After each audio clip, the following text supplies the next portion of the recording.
What's up, team? My name's Eddie, and today we are working on the Kettlebell Clean. The only piece of equipment you'll need is a kettlebell. You only need one. There is such thing as a double kettlebell clean, but today we're just focusing on the single kettlebell clean. The reason why I like the clean so much is because it is really the exercise that we use to get into a lot of positions in order to execute other exercises. For example, a front-loaded kettlebell squat, an overhead press, a snatch. The clean, you end up right here, and this is what we call the rack position, okay? So I'm just gonna show you what a clean looks like, and then we're gonna break it down. So you wanna get real low. You're gonna load your legs. I'm gonna get on this angle so you can kind of see what my posture looks like. It's like a squat mixed with a row all together in one movement. So we're really driving up with the legs and pulling with the back, arm, and shoulder. And we're trying to guide the bell right against our chest.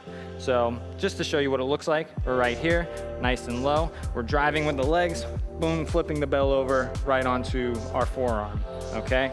Bring it right back down, drive up with the legs, and back up. Okay, so what people get intimidated by is that flip over of the bell.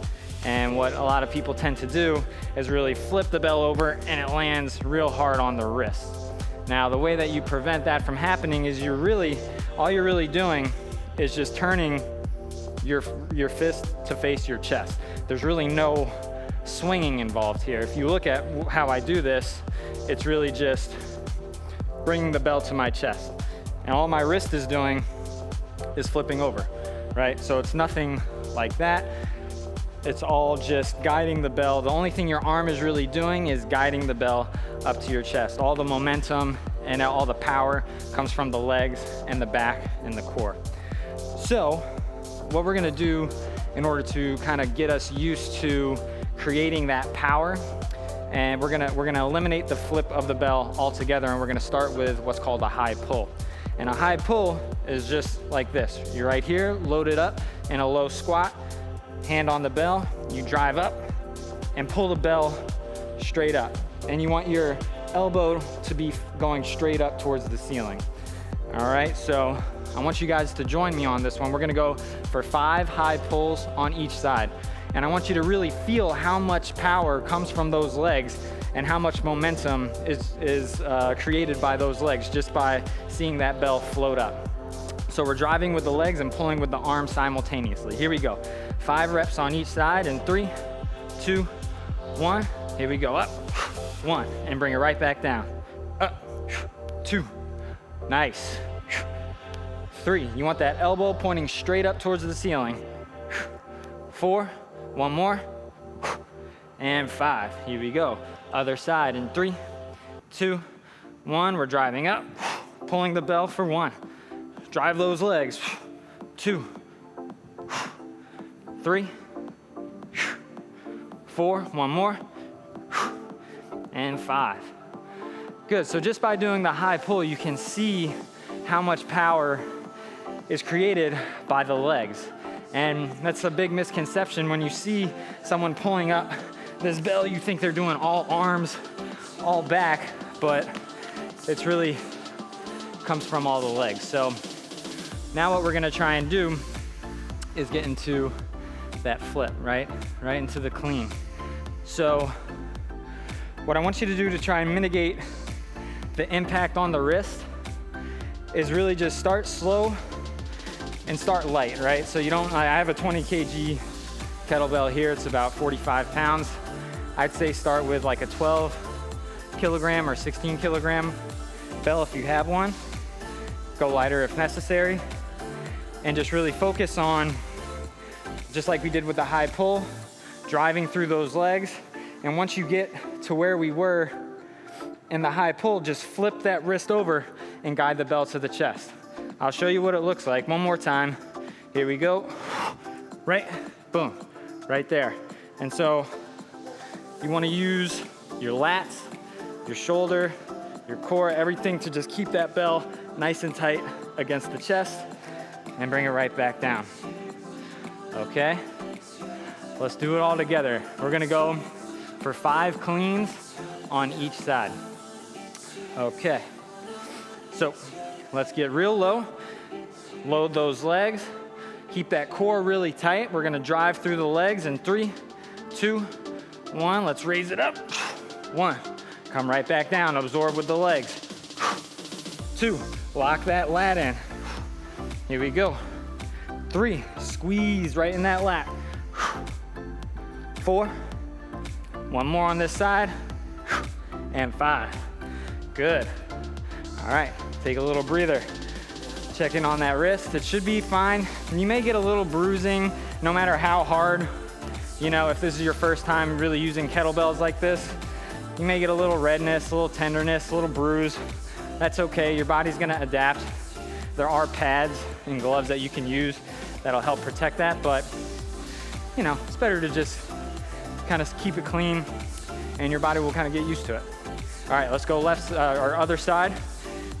Let's load those legs, chest up tall in 3, 2, 1, drive up and flip. 1, 2, just bring the inside of that wrist against the chest.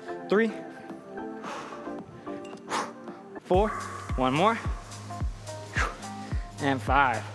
Good, let's take a little breather. Whew. Good, so cleans are a really big full body movement. You're using your legs, your back, your core, shoulders, arms. Really the only thing you're not using are your pecs. And you're just locking. So when I say lock those lats down, what I mean is you wanna, similar when we do rows, right?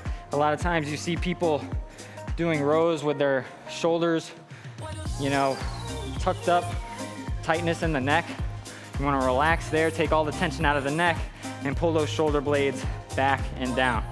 And we pull those shoulder blades down by really engaging our lats, which are these big muscles that run alongside the body and along the back. And they're really big muscles, so they're super strong. And it helps us kind of stabilize that shoulder and not let it kind of, you know, flop around. So let's go for another set of cleans. The only way we're gonna get better at this is practice. So we're gonna do 2 more sets, 2 on each side, or 5 reps on each side. Here we go, in 3, 2, 1, nice and low, drive up for 1, 2, 3, 4, and 5. Other side in 3, 2, 1, drive up, 1, 2, 3, 4, and 5. Good, let's take a break. Woo. We're gonna do 1 more set. Now, like I was saying, this is the way we get into that racked position. So in some of the other tutorials that we're gonna be doing, we're gonna do some overhead shoulder press, we're gonna be doing some swings, some snatches, and this is really the starting move to get into all those exercises. Let's take about 10 more seconds. We're gonna knock out our last set. Here we go. In 3, 2, 1, drive up. 1, 2, drive through those legs. 3, 4, one more, and 5. Other side in 3, 2, 1. Here we go. 1, 2,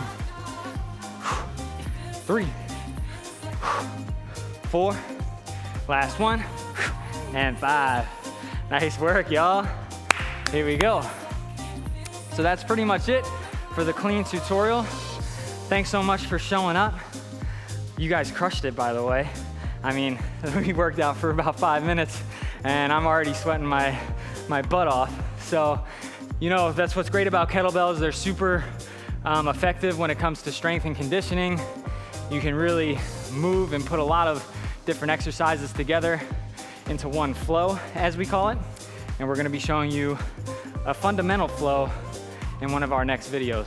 So thanks again so much for joining me. My name's Eddie. I hope to see you next time.